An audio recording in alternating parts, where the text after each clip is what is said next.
The clock has started. I feel fine. Godspeed, John Glenn. I feel the liftoff. This is a new and strange environment. We choose to go to the moon in this decade and do the other things, not because they are easy, but because they are hard. 3, 2, 1, 0. All engine running. Liftoff. We have a liftoff. Oh, that's not going to work if we mute the mic. My apologies to the audience for the slight false start on our show, but I had the other computer turned on and the speaker was turned up, and you would have heard echo if I hadn't turned that off. So welcome to Slightly Off Axis Podcast. I'm your host, Kenneth Otto, and tonight's guest is Charles Robert Ryan, and we're going to learn about Charles and his history. So let's bring in our guest, Charles Robert Ryan. Hi, Charles. Hello, Kenneth. Thank you for having me. I really liked the intro, by the way. It was fantastic. Oh, that was actually a suggestion by my friend, Edward Avery.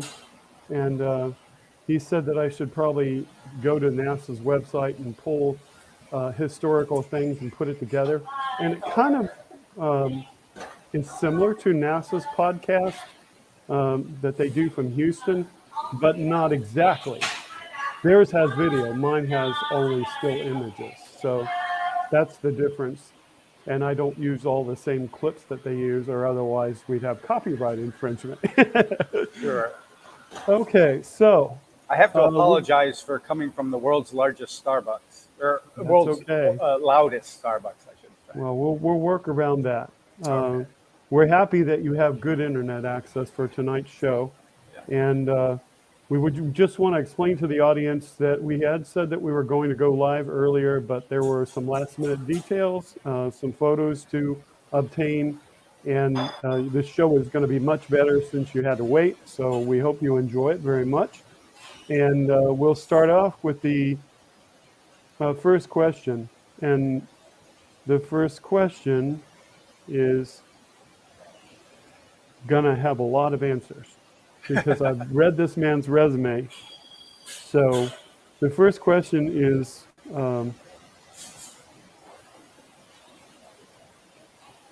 it's not actually written down here, but I really want to change the manner of questions that I've been asking, and I want to start off with your education. So please start off with your education.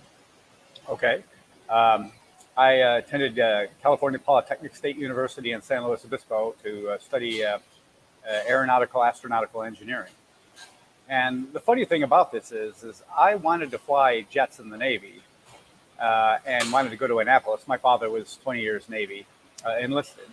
But my branch chief at NASA, I was actually at NASA before school at 18. And he suggested I go to Cal Poly SLO, so that's how I wound up on the Central Coast studying. That's your education. What about your career? Because I know that we have multiple things to cover in your career. So right, I've actually had the privilege of working on 8 different programs at 3 NASA centers. It might help if I start from the beginning. I was actually an orphan born on Halloween of a certain year, which I won't mention. The day the first astronaut died in the line of duty, first ASCAN, Captain Theodore Freeman was flying his jet and landing in Ellington on final, and ran into a flock of snow geese that was at an altitude that was too low to eject and survive. And I found that out later, but I like paying homage to him and honoring the sacrifice that he made for the program. But I was moved from the end of the runway at Ames, where we were living, my adopted parents, and they moved me to the forests of Michigan to another runway 32, right in front of the house. So and we actually moved from California to Michigan under Apollo 11 that same summer. And I was running NASA at 8 on a regular basis, giving presentations in 4th grade. At 13, I had my advanced scuba card. At 15, I was sneaking over with my little job money to start flying lessons right in front of the house without my parents' permission. And at 18, I took a decrepit Triumph TR7, the most unreliable car ever made by mankind, and I moved back to California to work at Ames. And actually slept in the car in the beginning and volunteered and had a job on graveyard shift with a computer company as a security guard at 18. But after a while, I marched over to a hangar that had a C-141 SP tail sticking out of the back. It was the Kuiper Airborne Observatory that has a 1 meter infrared telescope inside, flies above the water vapor that absorbs the infrared signal. And I marched over there every day in a suit until they finally said, well, we got to hire this guy. We can't have him showing up every day like this. So I was able to fly on board for some missions over the South Pacific without landing. And, in NASA flight gear for somebody that's 20 years old, flying on a NASA aircraft, exploring space, there's nothing better.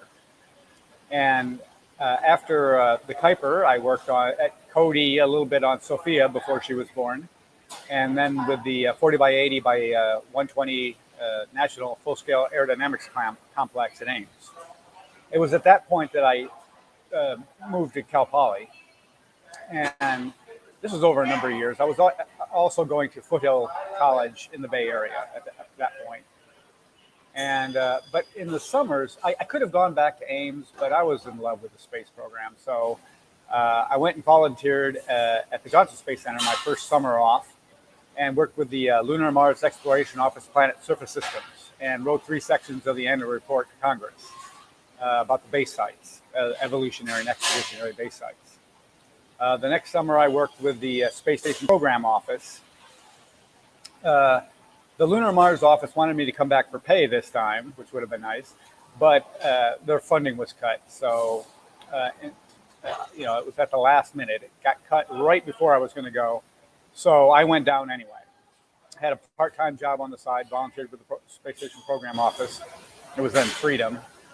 And the following summer, Mr. Gene Kranz decided that it was time for me to be paid and brought me into Mission Operations Directorate.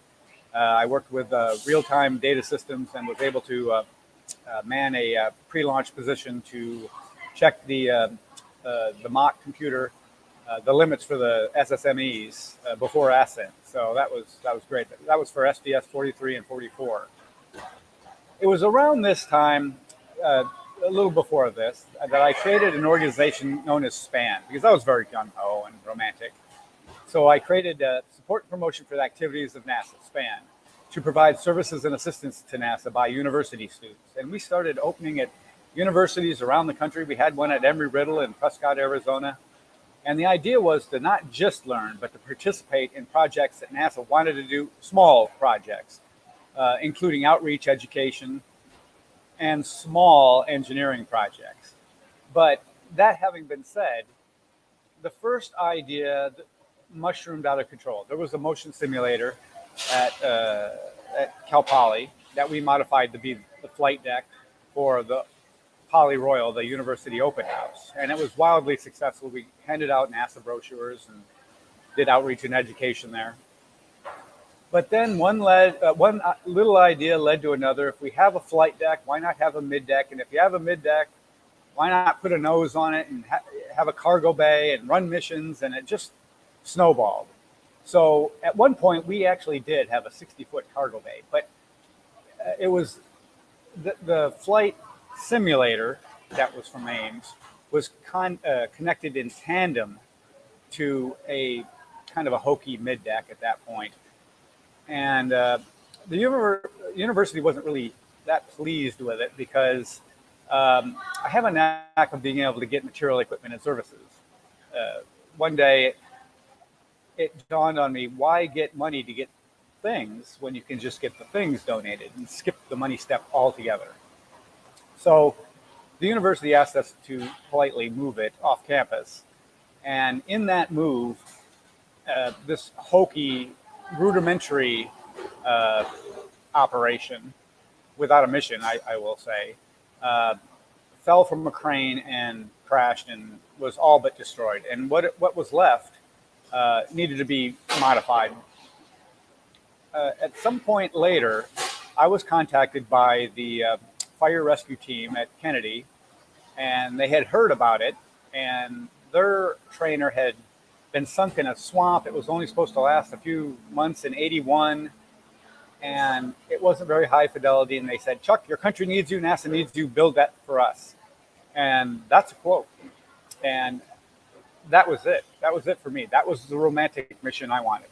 And so from then on, I dedicated myself completely to that. We had called the rudimentary shuttle Resolution, the runner-up name for the last shuttle, picked by school children. But after I got the call from KSC, I added an exclamation mark to the name. And at this point, it was too far for the students to travel because it was in Santa Maria, which is further from San Luis Obispo. And so what took NASA at JSC dozens of highly skilled individuals, 2 years and $1 million tax dollars to accomplish in a hangar, I had to do alone with no money on the wrong side of the continent. And for over 5 years, at one point, it was on a migrant strawberry farm with the rancheros. And they're some of the finest individuals I've ever had the privilege of associating with. Very hardworking, wonderful people. And it was funny, one day, at least one day, I would buzz them in the while they're on the tractors in the fields in a plane with Bart Simpson on the tail, painted on the tail. And the call sign was 4631 Bravo, but I would call the tower and say, "This is 4631 Bart," and the tower seemed to enjoy that. So this was a really seat of the pants, swashbuckling, romantic, clandestine adventure. Sounds very interesting, sir. Yeah, that's really a lot of detail there. So you touched a lot on your studies. Did you receive any specific honors that you haven't mentioned already? Not that I'm aware of. Not that I can think of right offhand. Some people in the NASA program got a silver Snoopy. That's not one of the things that you got, or something of that sort. Well, no. Let me also say that in order to dedicate myself completely to this, I lived off grid for a total of, let's say, 10 years. Without running water, heat, air conditioning on both sides of the continent. When it was coming along nicely at one point, the farm that it was housed on was sold to a housing development, which happens a lot in California, as you can imagine. And so it was time to move it to KSC. But the problem was I sent the drawings to the railroad, and they said, "Oh, I'm sure that's all right. We can get it sent for you, probably for free." So that was great. What he didn't know is he must have imagined something very small, like a scaled student project, so to speak. When I sent him the drawings of a full-scale shuttle and put on an 89-foot rail car in 3 building-sized pieces that overhung the rail car on the sides, and it was too high, they thought I was crazy. And so the railroad basically said, "No, you can't send it. If you even attempt to send it, we'll turn it back at the Mississippi," they said. The railroad east of the Mississippi. I sent it anyway. And he who says it is impossible shouldn't interrupt he who is doing it. So 3 nail-biting months later, it came into Kennedy after the return to flight, the day after. It was taken by rail through the controlled access area that surrounds the VAB and the OPFs. And for one brief moment, the Resolution became the only other shuttle to be part of the fleet, which I love. And we have a picture of that I love. I'm going to turn my chair just slightly because the sun just came up, just setting in just such a way that, yeah, there you go. Yeah, get you right in the face. Yeah. Go ahead. Oh, it's no problem. Thank you for making that adjustment. I'm sure the audience prefers to see your face without the solar flare. Yeah, I'm ugly enough in darkness. So. Okay, so I think you already touched on this one, that you demonstrated an early interest in this, so I don't think we have to really ask that question. Were you in the military? No, I actually didn't go into the Navy. Okay, so That was always the plan, but I was actually at my Navy physical at the Met Station in Detroit when I think I was 17 at that point. And what you have to understand is I have a raging case of ADHD, which is both a superpower and a liability. But I was lightning incarnate as a child. And I'm sure when I was being interviewed by the officer, he couldn't probably even understand what I was saying because I was saying it so fast. And I was talking about flying and diving and giving presentations. And my recruiter I was being processed as an officer, but seeing I hadn't graduated yet, basically he said, wait until you graduate college and then go in. So I was a little too much for the Navy to handle. So I went straight to NASA. yeah, it sounds like you had an illustrious career. I think you touched on all your title and responsibilities. Is there any that you didn't touch on so far in any of those positions that you held? The 8 programs, I Okay. think that about covers it. I will say that the story of the resolution, while I was building it became apparent that the story itself was more important to NASA than the trainer itself. And the journey of the resolution, and especially the end of it, exactly paralleled many of NASA's programs. Because right as we got into to the finish line at KSC, the program was canceled, and Constellation was canceled, and like so many of my other NASA brothers and sisters, we spent decades of our work lives, tens of billions of tax dollars, tens of thousands of us, ultimately for naught, because NASA was again used as a political football. And Unfortunately, that happens sometimes. Well, and this story can show the American people exactly what's been happening and make them feel our sacrifices and frustration. And that's why I've been in Hollywood for a number of years now, trying to get the movie made. The book is being edited. I actually wrote it on an Indian reservation in Eagle Butte, South Dakota, the Lakota Cheyenne River Sioux tribe, where I was staying with a friend, which was an amazing experience. But we actually have a director who is from Star Trek. His name is Tim Russ. He was Tuvok on Star Trek Voyager, and he's a wonderful individual who's been working tirelessly with me on this project. We have a line producer on board, and we're raising funds to get the short made, which will be the proof of concept project. So we're raising funds, and if anybody would like to be a part of it and make donations to that, we can have a rider where if the donation is substantial, that when the feature gets made, which is more around the price of $50 million, that they recoup their donation plus 10 or 10%, and we can give them certain people perks that want to participate and have you on set to watch us film and get a movie poster. I sent you a file with the movie poster, which came out just marvelously by an individual I met at a restaurant that I would frequent, and it's fantastic. Do you have that? I actually have the slide presentation, so let me bring that in, add that to the stream, and I can, you can talk and I can put it full screen so everybody can see it. So I don't know if I've placed things according to where you would place them, but hopefully I did my best. Well, that's okay. Well, and this is in a good order. The logo there with the shuttle silhouette and moon and the NASA vector, that's the logo for SPAN that we had. And we had that as big as it would go on black mock turtleneck shirts at school, and people loved them. And it's just came out wonderful. I love our logo.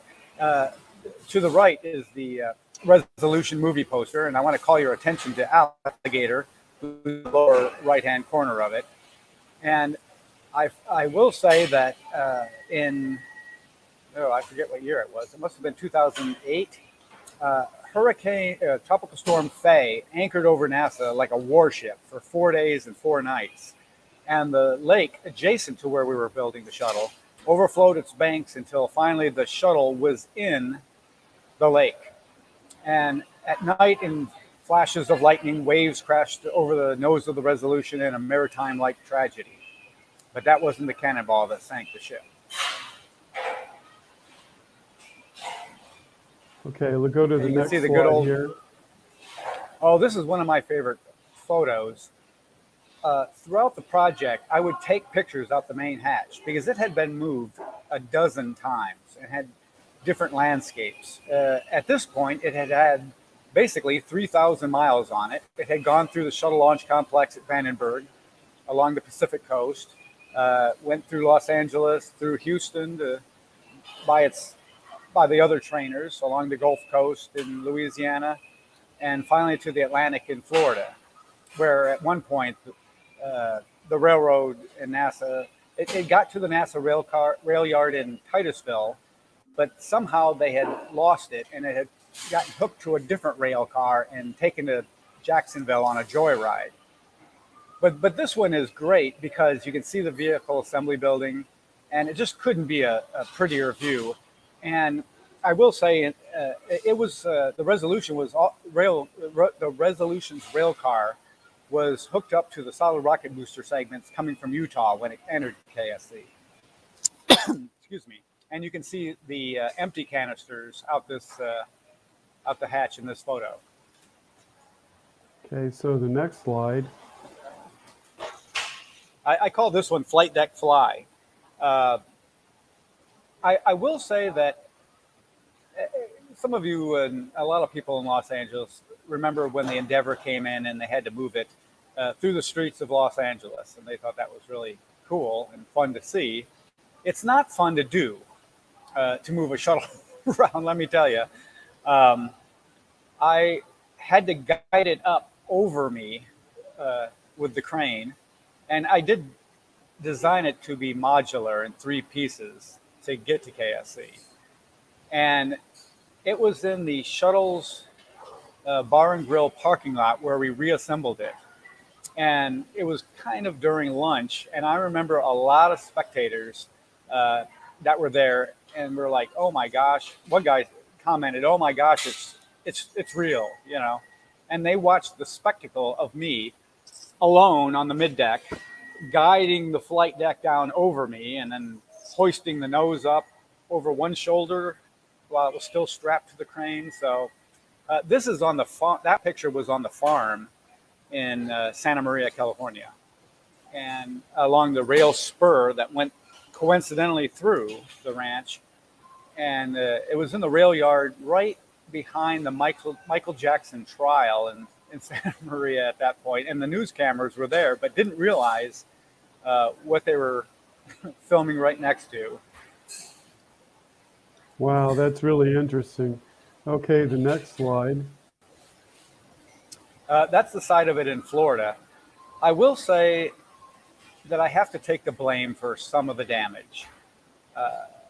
I didn't get the seam between the flight deck and the mid deck fiberglass fast enough, or install the outer window panes for the main windows and overhead windows. If I had been able to do that more quickly, it wouldn't have sustained the damage that it ultimately did in Tropical Storm Faye. So I take the responsibility on that. Okay, let's see the next slide here. This is kind of a cross between the Resolution and the Columbia, but I just kind of put these two together because of the size of the slides. Sure.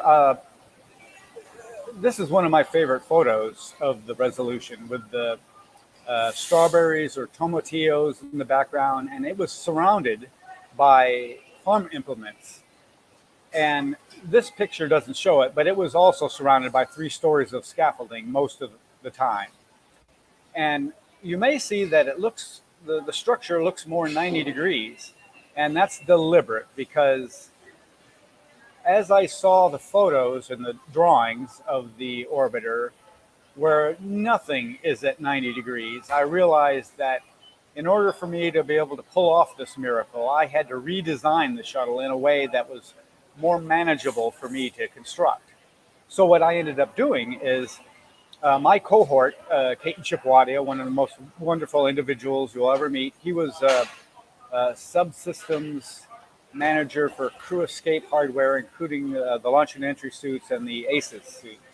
So he would come to KSC for the suit techs during for launches. But what I had him do while he was at JSC is he took the drawings of our boxy structure and placed them inside a 3D CAD of the orbiter. And then we took slices every foot or every 2 feet and looked at them longitudinally. And then what I would do is I made overlays of the difference, and I calibrated an overhead projector we had a support building that was donated to us, a double wide modular. And inside there, I would put up a piece of plywood with the calibrated overhead projector in such a way that I could trace to scale the ribs. And it was more 1 foot because of the intricacies of the flight deck geometry. I did it every foot, and because they were going to be, the fire rescue team was going to be rappelling out of the overhead window, so I reinforced that area as I did the port side of the mid deck. And there was a modification we had to do that Casey did the calculations for. So there was the steel structure in and around the main hatch, and for the hatch hinge assembly, and on the starboard side as well. And this other photo is when I went to the Palmdale facility, Rockwell Palmdale, or I think it was Boeing at that point, to get in OV-102 to get some more dimensions. And that was a real honor and treat for me to be able to do that. Okay, so next slide here. I think you might like this. This is the lake that overflowed its banks during Faye, but with the placard adjacent to the overhead window. I kind of like that one too. Okay. So the next slide. I put these two together because they seem to be the same, Yeah. with and without you. So That's right. This is the before and after shot. The one on the upper left is after we loaded it, right before we sent it. We had it shrink wrapped. A friend of mine from where I grew up, wonderful individual by the name of Bill Hanover, showed up at the doorstep of the support building, which I was living at that point, and it was without running water. And he came to volunteer for the project. He knew how badly I was pushing myself at this point, and came out to volunteer. And for a solid week of basically no sleep, in the cold, damp nights of Santa Maria and the Central Coast, we created the structures to attach it to the rail car. That's primarily what I did, and he was solely responsible for all the shrink wrapping, which is hard to do in the wind, and he was just a saint for doing that. And it was 2 days after one of his children were born. He has 8 kids, and then we sent it against the railroad's orders across North America to NASA, which you don't hear people sending shuttles to NASA very often. The lower right-hand corner has got to be my favorite picture of all time. I was alone again, and I put the camera on the rail and took a timed photo of me standing next to my baby with a VAB in the background. So I really loved that one. To all those who said it was impossible. Okay, the next slide. This is kind of a combination of a picture of a tornado and your surfboard. Yeah, I was while I was in Utah for 3 months, a aerospace company who wants to remain anonymous graciously allowed me to come to their facility and do whatever I needed to do. So in that time, I fabricated from scratch 1,000 toggle switches out of aluminum and all the shuttle seats. And while on way to work one afternoon or coming from work at that aerospace company, I and the funny thing about this is the day before the tornado happened, I had passed the same strip and thought to myself, and there were clouds and thunderstorms, and I thought to myself, wouldn't it be funny if I looked out and saw a tornado? And the next day, it actually happened. So I don't know what that's about, but I find that interesting. Wow. And so that's in Utah, what I call Mormon land, Mormonville. My friend's Mormon, of course. And the right hand is at Cocoa Beach outside Coconuts, where I learned to surf in the warm water, which was wonderful. That's my car Midnight in the background. Okay, so the next slide.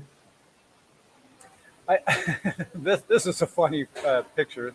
This is in Utah. I call this photo Railroad Outlaw. So that's basically fun. You saying that you're going to ship it no matter what then. Oh, no, it was being shipped then. This is Yeah. in Utah as it was going across the country. And the thing I was going through my mind was if they did stop it at the Mississippi, I would bolt down there and talk my way through, So, but it didn't. Nobody stopped it. Nobody checked it. And they said Homeland Security is going to have to check it every 100 miles. And, it'd be torn up by the time it got there. Nothing like this has ever gone by rail, one rail official told me. And it's our motto in SPAN was always doing the impossible with nothing. So I still love our motto. Yeah.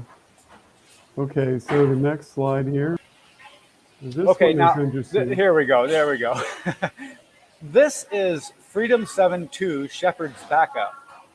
And one day when I was working with the big wind tunnel at Ames, I was underneath the 40 by 80 test section. And this was underneath there, there was another tarp that had the Apollo 16 command module Casper there. So I'm like, oh my gosh, you got to let me in that. And they said, that's no problem, whenever you want. You want to do it now? I said, no, let me go get a camera on a different day. And like one of the next days, they carted it away. So that day I ran out there and I got in Freedom 7-2 here, which was a real honor and treat. That's a good shot there. See what else we got here. This is kind of darker looking. Looks like you're in front of a NASA training aircraft. This is a picture of a picture. I'm on a wing of a T-38. It was, I would work the air shows at Ames with the Kuiper Airborne Observatory. And actually my first project was the Quiet Short Haul Research aircraft, the QSRA. So I would work the air shows for the static displays. And this is just a fun picture on the wing. And this looks like another of your that's my flight jacket. Yeah, that's seen some years. I love the STS-43 patch that has the outline of Mercury on it. This looks like your dog or someone's dog. I'm not sure. Well, this is Sin Suerte, which I was going to name the book after, but Sin Suerte is without luck in Spanish. And he lived on the farm in this small pen, and he was not lucky. I thought his name was Lucky. They said his name was Lucky, and he wasn't. So I ended up taking him on walks, and when the farm was sold, I asked the farmer, what's going to happen to old sin suerte, and he gave me the, like the the gun to the head symbol. And so I asked Bill, I said, hey, how would your family like a nice dog? So he was lucky then. We took him with us to Utah, and he lived out his life as happy as he could be. That's a good story. Yeah. That's a good ending. So what else have we got here? I think we have, oh no, I just have one more, and that was, I took the movie poster and made sure that everyone could read the website for the movie. Oh, great. So I pulled that out. So www.resolutionmovie.com, coming soon, supposedly next year, we hope.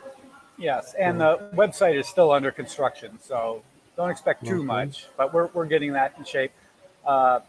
We got a review of the feature from what's called the Blacklist in Hollywood, and it was so glowing that I'm going to put the review on the movie Resolution movie website for you to read. It's fantastic, and this is the kind of movie that I think the agency needs right now. A grassroots, seat of the pants, swashbuckling, kind of a old world barnstorming story, and it's that kind of thing that invigorates people's passion and romanticism for the program, and I think people will enjoy it, and it has a good message associated with it. Okay.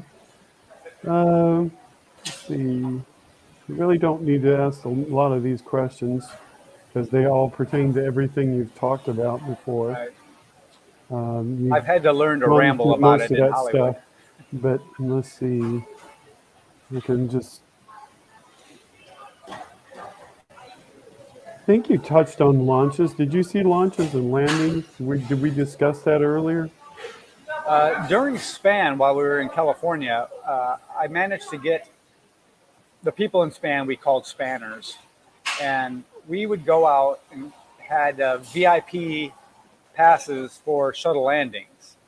And there's nothing more spectacular than watching a shuttle landing at night. It's analogous, I would say, to watching a submarine race, but it was an honor and treat to be there. And in Florida, I was able to see 13 shuttle launches, and I had a pass to be able to come on site. So I would park my car in the Launch Control Center parking lot. So I had a fairly good view, and the night launches were brilliant. I would imagine so. I always enjoy the night ones myself, the nights and the mornings. I will say before the launch of mine from California to Florida, and I had to orientate the three pieces, the flight deck, mid deck, and nose, vertical to fit. Well, it didn't quite fit, but to be on the rail car. It overhung the sides and was too high. But once those pieces were vertical and I got in the mid deck, it had an entirely different feel when it was vertical. It had a more serious, earnest emotion to it when you're in it like that. Okay. One of the things I haven't asked you is, did you ever encounter visitors from other facilities and interface with them, and did they have experiences that they were related to you that were different from your own? There were two crew members. One of them was Chris Hadfield, and I don't recall the other one's name, but they were at Shuttle's bar while it was still at that location for a time. And they came into the Resolution, so they've been aboard. Each center had its own feel, and one of the things that was interesting was interfacing with the people that were involved with research aircraft, and it was more like it must have been during the right stuff with those guys. and that was wonderful being around them. And in Houston, I don't know if you were ever there, but there was a place called the Outpost, and it was historic. It was a tavern that was frequented by everybody from JSC, including astronauts, and oil workers. And as far as I was told, it was the only place that the crew members could drink in their flight suits coming back from Ellington. And it was this rustic dirt driveway, hard knocks kind of place, and it had a pressure suit hanging from the ceiling, a stained glass mission symbol hanging in the window, and pictures of astronauts from wall to wall, and memorabilia of all types. Casey, while he was at JSC, he had a DeLorean that had his license plate was personalized EVA baby, because he was working in EVA at that point.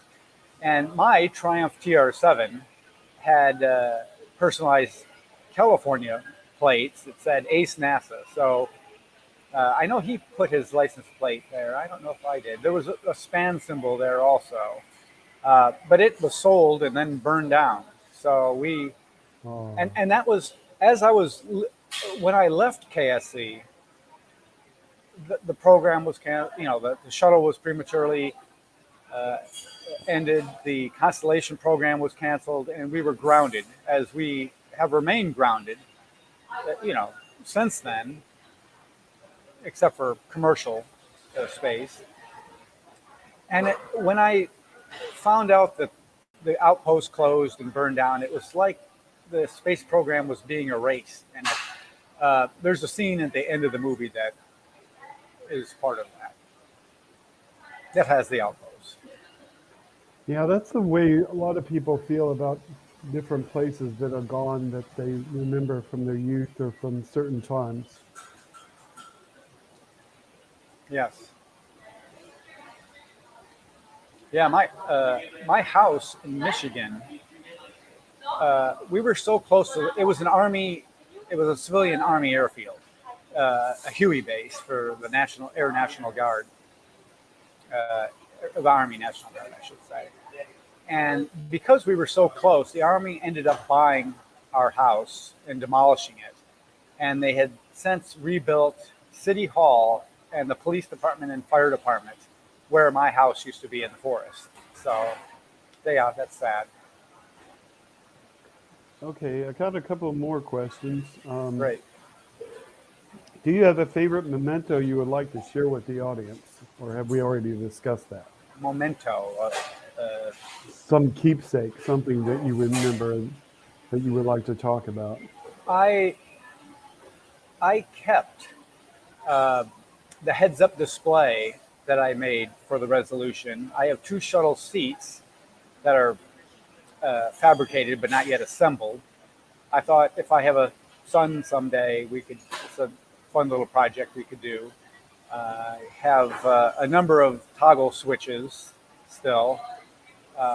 The mid-deck lockers were donated from, another company had let me go into their facility and just use their entire business at night, where I fabricated the mid-deck lockers from scratch. I don't have any of those. They were in a semi. After the program was canceled and with the resolution damaged, the land that it was on was sold. And because of that, they would no longer allow me to work there. So, and at that point, the NASA had no need for another shuttle or a crew compartment trainer any longer. So I found an outfit that was going to start up a space aviation camp north of KSC, and they took possession of the resolution, and they were going to use it for that purpose. Unfortunately, that startup failed, and then the resolution with elements and hurricanes and souvenir hunters, and I think the nose was bulldozed at one point for whatever reason. So But during this time, all of a lot of the uninstalled equipment, like the mid-deck lockers and the seats and etc., were in a semi in another location. And at one point, all of that was lost. Yeah, I thought that I had seen something about the resolution before. I don't know if it's from you actually on social media or whether someone else shared it. Might have been one of my friends that knew something about it, that had shared something about it. So It's been interviewed on a number of things. It was in AOPA's Pilot magazine on a full page on it. It was also in Florida Today. And if you go to the Shuttle Resolution website, shuttleresolution.com, there's news links, links to the news stories, as well as pictures and etc. on there for you to read. yeah, I thought I had seen it before. It just seemed familiar to me. So I have a couple of questions that I've had come in Great. in previous shows, and the first of those is, if you could, would you pursue space travel? I sat through a lot of math and physics to do that, so yes, that was the intention all along. In fact, I was with the Lunar. That's why I chose Lunar Mars. When you volunteered for NASA the way I did, or the way you used to be able to, you could pick where you wanted to work. So being part of the Lunar Mars program at JSC was kind of one of the high points. I think I also know the answer to this next one. If life had a redo, would you make different choices? Are you happy with the choices that you have made and therefore would not? I think about this often, as we all do as we get older. And when they said, Chuck, your country needs you, NASA needs you, I couldn't have dreamt of anything better. And as hard as it was so romantic that I wouldn't take any of it back. And I grew up watching things like MASH, and they suffered and sacrificed to do this good deed in that show. And some people join the military and go to war zones, and not to compare, but this was my way to serve the nation. And so, no, I wouldn't take it back. There's some little tweaks I would do. I would pay more attention to school rather than going off into left field quite as much as I did, I've made this next question an optional question. Do you have any story that you would like to relate about the tragic events that occurred with NASA, the loss of life? I mean, you did touch on that earlier with your, I think, birth at the Yes. death of an astronaut. Is there a personal story that you have related to a NASA tragedy that you would like to relate to the audience? I can. Also, I wanted to say about Captain Freeman. I contacted his daughter, and the opening scene in the movie is of Captain Freeman flying. And his daughter was thrilled, because I wanted to clear it with her, of course. She was thrilled that I was going to do that homage to him. And I'm very happy that I'm able to keep his memory alive in that way. As far as I was at Ames with the Kuiper, or it was just after the Kuiper, when I was with the Kuiper, that Challenger happened. And I remember lowering a flag to half staff during that. And it was a very sad time. But probably the most personal was the 102 and Columbia. And I think that's because, having been on board Columbia on the ground, I looked at those photographs because I have some photographs of me in the bunny suit and the flight deck and the deck.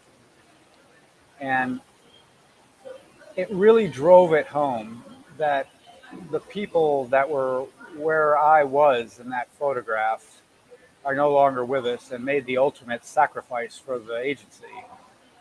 And the day it happened, Bill called me and told me, and I went aboard the Resolution and spent time there reflecting on the sacrifices made for this program that is sometimes taken too lightly by our elected officials, I believe. And this isn't all fun and games. And I'm a little afraid that the kids today watch too much fiction and don't realize that space is a harsh, hostile environment, and it's still a frontier and a dangerous frontier. And these things shouldn't be taken lightly. Yeah, I think the nation as a whole, a lot of people are going to learn, and I'm not picking on them and saying so, but I think that when we see SpaceX launch the first Starship with actual humans aboard, that's going to be an exciting thing. I felt very differently when they first launched the mission with Doug and Bob, and I still, think about the astronauts being on board the recent Crew 1, 2, and 3, and the Inspiration 4. It's a whole different situation when they're astronauts on board a rocket. Oh, absolutely. Because if something goes wrong and they're not on board, you can push the button and you just have to build it again and build the payload again, but you can't rebuild a human again. No. So, and I have a lot of respect for Elon and SpaceX, and landing things vertically like that, even having studied engineering, it's very impressive. Going to be interesting. I know that he's going to land the first one in the ocean, and having spoke with one of the recent guests, I now know why. He's got to test it and see how it works, and it's going to come in hot, and it's going to be probably too hot, and he wants to land in the ocean first to see what happens. Well, I think we should remember the words of President Reagan after Challenger, and when he says the country does not print enough money to make space travel perfectly safe, and accidents are bound to happen, and I hope they're prepared for that. They have to be prepared for that. Yeah. It seemed like Elon took everything very seriously, and it seems like, the others, Jeff Bezos, people like to pick on him, but, it seems like they're taking these things seriously and doing a lot of testing, not just rushing to put people in their creations. So, well, I find it very interesting that there's a difference between NASA and SpaceX, of course. And I hope this isn't taken in the wrong context, but I kind of think of SpaceX as a little bit like Space Uber, taking us to the space station. And this was a logical sequence for commercial space to come in like this, as is civilians in space and space hotels in orbit and so forth. But there isn't really that much money in pure science and exploration. You're not going to be able to put a Walmart on Europa or anything. So NASA, I want people to remember that NASA is still the premier space exploration and discovery outfit. And it's peaceful exploration and discovery. And I want to make that separation that I don't think NASA should be involved in any Yeah, he's probably. I think military. both of them are probably thinking, we can build this and make money off of it, but we can also sell it to NASA and make money from NASA doing what NASA needs, because NASA can't do what it needs to do the way it has done in the past. Well, my idea has always been to remove NASA from the executive branch of the federal government and place it in the hands of a decadal survey, a panel of scientists and engineers that meets every decade and determines the logical sequence of events, because space is laid out like a lesson plan.